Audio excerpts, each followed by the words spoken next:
Hello flywheelers, നമ്മളിന്നുള്ളത് Scania super ട്രക്കിൻ്റെ ലോഞ്ചിലാണ്. ഗ്ലോബലി വന്നിരിക്കുന്ന പുതിയ സീരീസ് ഓഫ് ട്രക്കാണ്. അതിൻ്റെ തന്നെ 560G എന്ന് പറയുന്ന ക്യാബിനാണിത്. നമ്മളുള്ളത് സ്കാനിയൻ്റെ പ്ലാന്റിലാണ്. ലോഞ്ച് ഇപ്പോൾ നടന്നിട്ടുള്ളൂ. നമ്മൾ പ്ലാൻ വിസിറ്റ് കാണിക്കുന്നുണ്ട്. ഒരു ഫസ്റ്റ് ഗ്ലാൻസ് ട്രക്കിൻ്റെ കാണിക്കുന്നത്. All my flywheelers, welcome to flywheel.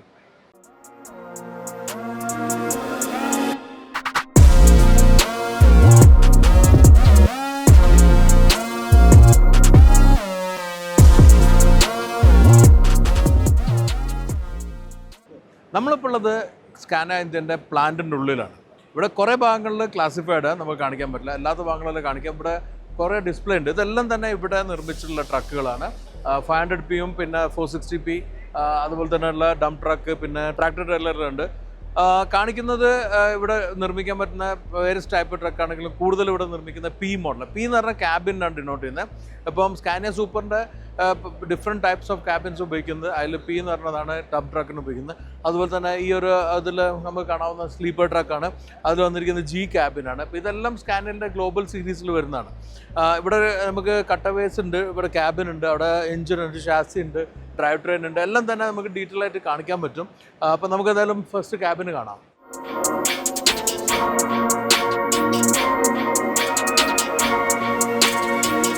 നമ്മളിപ്പോൾ P ക്യാബിനിലുള്ളത്, P ക്യാബിൻ എന്ന് പറഞ്ഞാൽ ടിപ്പറിനെല്ലാം ഉപയോഗിക്കുന്ന 2 സീറ്റായിട്ടുള്ള ക്യാബിനാണ്. പിന്നെ സ്ലീപ്പർ ക്യാബിനെല്ലാം അത് G എന്നല്ല പറയുന്നത്. എന്തായാലും ക്യാബിനിൽ കാണാവുന്ന നമുക്ക് ഗ്ലോബൽ സ്റ്റാൻഡേർഡിലുള്ള ഇൻ്റർനാഷണലി ഇറങ്ങിയിട്ടുള്ള ആ ഒരു ട്രക്കിൻ്റെ സ്റ്റെയറിങ്ങും ഡാഷ്ബോർഡും ഇൻസ്ട്രുമെൻറ്റ് കൺസോളും എല്ലാം. പുതിയ സ്റ്റിയറിംഗ് വീലാണ് ഇതുള്ളത്. ഇത് ന്യൂമാറ്റിക് ആയിട്ട് നമുക്ക് ഇഷ്ടമുള്ള പൊസിഷനിലെല്ലാം വെക്കാൻ പറ്റും. നമ്മൾ സ്കാനിൽ കണ്ടിട്ടുള്ള വളരെ യുണീക്ക് ആയിട്ടുള്ള ഡ്രൈവിംഗ് പൊസിഷൻ ഉണ്ട്, അതുവരെ വെക്കാൻ പറ്റും. പുതിയ ഇൻസ്ട്രുമെൻറ്റ് കൺസോൾ ഉണ്ട്, ഡിജിറ്റൽ. അതുപോലെ തന്നെ ഇൻഫർടൈൻമെൻറ്റ് സിസ്റ്റം ഉണ്ട്. ഇതൊന്ന് ഓപ്പറേറ്റ് ചെയ്തില്ല, പക്ഷേ നമുക്ക് ഓപ്പറേഷൻ കാണിച്ചു തന്നിട്ടുണ്ടായിരുന്നു. ഇതിൽ നമുക്ക് ക്യാമറ, നാവിഗേഷൻ, AC കൺട്രോൾ എല്ലാം ചെയ്യാം. പുതിയ പാർക്ക് ബ്രേക്ക് ബട്ടൺസ് ഉണ്ട്. എല്ലാ ബട്ടൺസും കൺട്രോൾസ് എല്ലാം പുതിയതാണ്.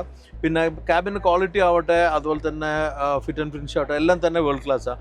ഇന്ത്യയുടെ കളർ ചേഞ്ച് മാത്രമേ ഉണ്ടാവുള്ളൂ ഓരോ ക്യാബിന് റിക്വയർമെൻറ്റ് അനുസരിച്ച്. ഇപ്പോൾ നമ്മൾ ഗ്ലോബലി നോക്കിയാൽ ഏതൊരു ട്രക്കിലും P ക്യാബിനാണ് ഈ ഒരു ക്യാബിൻ ലേഔട്ട് ആയിരിക്കും വരാം. അതിൻ്റെ പുറമെ G ക്യാബിൻ അവിടെ ഉണ്ട്, അത് നമുക്ക് നോക്കാം. എനിവേ വളരെ നല്ല ബിൽഡ് ക്വാളിറ്റിയാണ്. ഇത് പോകുന്നത് മൈൻഡ് പർപ്പസിനാണ് തന്നെ സോളിഡ് ബിൽഡ് ക്വാളിറ്റി നമുക്ക് ഫീൽ ചെയ്യുന്നത്. 500Pൻ്റെ ക്യാബിൻ്റെ ബാക്കിൽ നമുക്ക് ഒരു എയർ ഫിൽറ്റർ യൂണിറ്റും എക്സോസ്റ്റ് യൂണിറ്റും കാണാം. അതിൽ മേലേക്കാണ് കൊടുത്തിരിക്കുന്നത്. ഗ്രൗണ്ട് ക്ലിയറൻസ് കൂടാൻ വേണ്ടിയിട്ട് അതിൻ്റെ ഒരു എക്സ്റ്റൻഷൻ എല്ലാം ആവശ്യമുണ്ടെങ്കിൽ വെക്കാൻ പറ്റും. ഇത് വന്നിരിക്കുന്ന ഏറ്റവും വലിയ ടയർ വരുന്നത് 24/12 ടയറാണ്. എൻ്റെ ജസ്റ്റോളം വലുപ്പുണ്ട്. കുറച്ചുകൂടി ഷോർട്ടായിട്ടുള്ള വീൽ ബേസ് ആണ്. അത് മൈൻഡിൽ ടൈറ്റ് സിറ്റുവേഷനിൽ മെനൂവറല്ലാണ്. പിന്നെ ഫ്യൂൽ ടാങ്ക് കാണാൻ കവർ ചെയ്തിട്ടുണ്ട്, എയർ ടാങ്ക്സ് എല്ലാം വന്നിട്ടുണ്ട്. പിന്നെ ഈ ട്രക്കിൻ്റെ കേസിലാണ് 460Pയിൽ വന്നിരിക്കുന്നത് 2410 ടയറാണ്. അവ കുറച്ചുകൂടി ചെറുതാണ്. പിന്നെ രണ്ടിലും ത്രെഡും പേർപ്പസെല്ലാം ഒന്ന് തന്നെ ആയതുകൊണ്ട് നൈലോൺ ടയറാണ് കൊടുത്തിരിക്കുന്നത്. കുറച്ചൊരു വലിയ ഫ്യൂൽ ടാങ്കാണ്, കാരണം ഇത് ലോങ് ഹൈവേയിലെല്ലാം പോകാൻ വേണ്ടിയിട്ടാണ്. ബാക്കി യൂണിറ്റുകളെല്ലാം തന്നെ സെയിം ആണ്. ടിപ്പറിന് വ്യത്യാസമുണ്ട്, അത് ഞാൻ കാണിച്ചു തരാം. ടിപ്പറിൻ്റെ ഷേപ്പിലും വ്യത്യാസമുണ്ട്. അതേപോലെ തന്നെ പിന്നിൽ കാണാം നമുക്ക് ഡോറോട് കൂടിയ ടിപ്പറാണ്. ഇത് നമ്മൾ മെറ്റലും പൂഴിയും എല്ലാം തന്നെ ഹൈവേയിൽ പോകുമ്പോൾ പുറത്ത് ചാടാതിരിക്കാനാണ്. വേറെ ഇതിൽ വന്നിരിക്കുന്ന 2.8 മീറ്ററിന് ഓപ്പൺ ടിപ്പറാണ്. അത് വലിയ ബോൾഡറും റോക്കെല്ലാം എടുക്കുകയാണ്.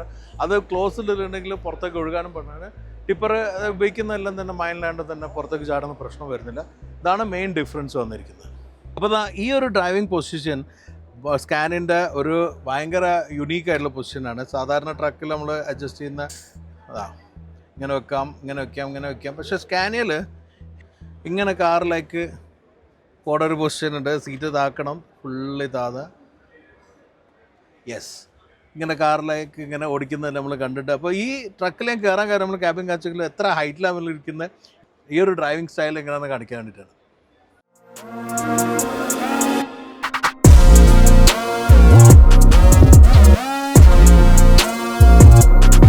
ഇത് ട്രാക്ടർ ട്രെയിലർ ആയിട്ടുള്ള ട്രക്കാണ്. ഈ ഒരു ബ്രാൻഡിങ് C8 ബ്രാൻഡിങ് ആണ്. ഇത് G ക്യാബിൻ 460G ആണ്. ഇത് സ്ലീപ്പർ ക്യാബിനാണ്. ട്രാക്ടർ ട്രെയിലറിന് വേണ്ടി വന്നുകൊണ്ട് തന്നെ കുറച്ച് വലിയ ക്യാബിനാണ്. ഇതിലുപയോഗിച്ച ടയറും C8 ആണ്, ചെറിയ ടയറുമാണ്, ഓൺ റോഡ് ടയറാണ്. ഇത് വരുമ്പോൾ നമുക്ക് ഇവിടെ കാണാം, നമുക്ക് നേരത്തെ കണ്ട ആ എക്സോസ്റ്റും എയർ ഫിൽറ്ററൊന്നും ഇവിടെ വരുന്നില്ല. എല്ലാം സൈഡിലേക്ക് വന്ന് ലോവർ ആയിട്ട് ഗ്രൗണ്ട് ക്ലിയറൻസിന് പ്രശ്നം വരുന്നില്ല. ഗിയർ ബോക്സ് ആണിത്, അതിൻ്റെ ഡീറ്റെയിൽ ഞാൻ പറയാം. പിന്നെ ഇത് 5th wheel, 5th trailer attach ചെയ്യുന്ന വീലാണ്. പിന്നെ വേറെ വ്യത്യാസമുള്ളത് ഇതിൻ്റെ ഡ്രൈവ് ആക്സിൽ കുറച്ച് ഡിഫറെൻ്റ് ആണ്. അത് ഒന്ന് കാണാവുന്ന ഹബ്ബിലാണ്. സ്കാനിയർ പ്രോമിനൻ്റ് ആയിട്ടുള്ള ഹബ്ബാണ്. അധികം സ്കാനിയർ ബസ്സിലെല്ലാം കണ്ടോ ഇങ്ങനത്തെ ഒരു ഹബ്ബ്. മറ്റൊന്ന് വന്നിരിക്കുന്ന കുറച്ച് ബോൾഡ് ആയിട്ടുള്ള ഹബ്ബാണ്. അപ്പോൾ ഇതിൽ വന്നിരിക്കുന്ന പർപ്പസിന് ഭയങ്കര ഹെവി ആവശ്യമില്ല. ഹെവി ആണെങ്കിൽ നല്ല സൂപ്പർ ഹെവിൻ്റെ ആവശ്യമില്ല. ട്രെയിലർ വെച്ച് കഴിഞ്ഞാൽ വലിച്ചുകൊണ്ട് പോകാനുള്ള റൂൾസേ ഉള്ളൂ. ഇതാണ് ട്രാക്ടർ ട്രെയിലർ. ഇതിൻ്റെ ക്യാബിൻ ഡിഫറൻറ്റ്, അത് നമുക്കുള്ളിൽ നോക്കാം. ഇത് നമ്മൾ ട്രാക്ടർ ട്രെയിലറിൻ്റെ ക്യാബിനായതുകൊണ്ട് തന്നെ സ്ലീപ്പർ ക്യാബിനാണ്. ഇതല്ല ഏറ്റവും വലുത്. ഇപ്പോൾ ഇതിലൊരു ബെർത്ത് വരുന്നുണ്ട്. ഒരാൾക്ക് സുഖമായിട്ട് കിടക്കാം, ഇവിടെ ഇരുന്ന് പോവാം. ഇപ്പോൾ രണ്ടാൾ ഇരിക്കുന്ന ക്യാബിനിൽ മൂന്നാമതോ നാലാമതോ ഒരാളുണ്ടെങ്കിലും ഇവിടെ ഇരുന്ന് പോകാൻ പറ്റും. ഇത് ട്രെയിലർ ആയതുകൊണ്ട് തന്നെ ട്രെയിലറിൻ്റെ ക്യാമറ വരുന്ന ഭാഗമാണിത്. ബാക്കിയെല്ലാം സെയിം ആണ്. ഞാൻ പറഞ്ഞ ഡ്രൈവിംഗ് പൊസിഷനിലൊക്കെ ഇരുന്ന് കഴിഞ്ഞാൽ നമുക്ക് കാർ ടൈപ്പ് ഫീൽ. യെസ്,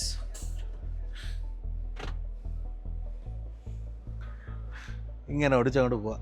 ഇത് ട്രക്കേഴ്സ് ആയിട്ടുള്ള ആൾക്കാർ അല്ലെങ്കിൽ യൂറോപ്യൻ ട്രക്കിൻ്റെ പേജിൽ ഫോളോ ചെയ്യുന്നതാണ്. ഇങ്ങനെയാണ് അവർ പോവുക. കാറിൽ മാത്രമല്ല സൺറൂഫ് ട്രക്കിലുണ്ട്. ഇതാ സ്കാനിയ സൂപ്പർ വേരിയൻറ്റിൽ 10% ഇന്ധനക്ഷമത ഉണ്ടാവുമെന്നാണ് പറഞ്ഞിട്ടില്ല. അതിൽ 1% അത് ടാങ്കിൻ്റെ മേലെ. ടാങ്കിൽ ഇപ്പോൾ ഉള്ള ഡിസൈൻ പ്രകാരം 97% ഫ്യൂൽ ഉപയോഗിക്കാൻ പറ്റുന്ന ഇത് റീൻഫോഴ്സുള്ള ടിപ്പർ ഷാസിയാണ്. ഇനി 8% എഞ്ചിനാണ്. ഇത് പുതിയ സീരീസ് പുതിയതായിട്ട് ഡെവലപ്പ് ചെയ്തുള്ള എഞ്ചിനാണ്. ഇലക്ട്രിഫിക്കേഷൻ്റെ കാലത്ത് പുതിയ എഞ്ചിൻ ഡെവലപ്പ് ചെയ്ത് 16 ലിറ്ററിൻ്റെ എഞ്ചിനാണ്. പവർ കോൺഫിഗറേഷനിൽ അവൈലബിൾ ആണ്. 460 500 ഇന്ത്യയിൽ വന്നിട്ടുള്ള. അതിൽ 2815 Nm ടോർക്ക് മുതൽ 3850 Nm ടോർക്ക് വരെ പ്രൊഡ്യൂസ് ചെയ്യാൻ പറ്റുന്ന എഞ്ചിനാണ്. Fuel efficiency 8%. അപ്പോൾ 8ഉം 1ഉം 9ആയി. അത്രയും കൂടുന്നാണ് പറഞ്ഞിട്ടുള്ളത്. പിന്നെ എഞ്ചിൻ്റെ ലൈറ്റ് വെയിറ്റ് ആക്കിയിട്ടുണ്ട്. ഇന്ന് മാപ്പിങ്ങും സിസ്റ്റം എല്ലാം മാറിയിട്ടുണ്ട്. അതുകൊണ്ട് തന്നെ ഇത് അഡ്വാൻസ് ആണ്. ബാക്കി ഇനി 1.5% ഉണ്ട്. അത് ട്രാൻസ്മിഷനിൽ അത് ഞാൻ കാണിച്ചുതരാം. 1.5% വന്നത് ഗിയർ ബോക്സാണ്. ഗിയർ ബോക്സ് ഇപ്പോൾ ഒരാളെ വെയിറ്റ് കുറവാണ്. 70 കിലോ വെയിറ്റ് കുറഞ്ഞിട്ട് ആകെ 150 കിലോ ഉണ്ട്. അതിൽ തന്നെ ഗിയറിൻ്റെ കോൺഫിഗറേഷനും ഗിയർ സിസ്റ്റം എല്ലാം മാറി. 4 റിവേഴ്സ് ഗിയറാണ് വന്നിരിക്കുന്നത്. അതെന്നെ സ്പ്ലിറ്റ് ചെയ്ത് കഴിഞ്ഞാൽ 8 സ്പീഡാവും. ആവശ്യമുണ്ടോയെന്ന് അറിയില്ല, എല്ലാ സിറ്റുവേഷനിലും ആവശ്യം ഉണ്ടാവില്ല. PTO എല്ലാം തന്നെ ഇതിൽ വരുന്നത്. വലിയ ഡ്രൈവ് ഷാഫ്റ്റാണ്. ഇത്രയും ബോൾഡായിട്ടുള്ള ഡ്രൈവ് ഷാഫ്റ്റ്. 8x4 കോൺഫിഗറേഷൻ ആയിട്ട് തന്നെ 2 ഡ്രൈവ് ആക്സിലാണ് അതിവിടെ കാണാൻ പറ്റുന്നു. എന്നാലും ഇത് സ്കെൽട്ടൺ ആണ്. എനിക്ക് എത്രയും വേഗം ഇതൊന്ന് ഓടിക്കണമെന്നുണ്ട്. എന്നാണെന്നുള്ളത് നമുക്കറിയില്ല. മീഡിയം കസ്റ്റമേഴ്സും ഡീലേഴ്സെല്ലാം അടങ്ങുന്ന ഒരു ബഞ്ച് ഓഫ് ആൾക്കാരിലുകൊണ്ട് തന്നെ ഒരുപാട് ആൾക്കാരുടെ ഇടയിൽ നമ്മൾ ഷൂട്ട് ചെയ്തില്ല, കോംപ്രമൈസ് ചെയ്തില്ല ഷൂട്ടാന്ന് പറയാം. പക്ഷേ എനിക്ക് ഇങ്ങനെയല്ല ഷൂട്ട് ചെയ്യാൻ ഇഷ്ടം. എനിക്ക് ഡ്രൈവ് ചെയ്ത് ഷൂട്ട് ചെയ്യാം. അപ്പോൾ അതിനുള്ള ചാൻസ് എപ്പോഴാണ് കിട്ടുമെന്ന് നമുക്ക് നോക്കാം. അതുവരെ ഈ ഒരു ഇൻഫർമേഷൻ നിങ്ങൾ ഹാപ്പി ആവുക. എന്ത് തോന്നി സ്കാനിയയുടെ പുതിയ സൂപ്പർ ട്രക്കിനെ കുറിച്ചുള്ള അഭിപ്രായം കമൻറ്റ് തരാം. അടുത്താണ് ഒരു ട്രക്കോ ബസ്സോ എല്ലാവരും കാണാം. Stay safe, enjoy willing.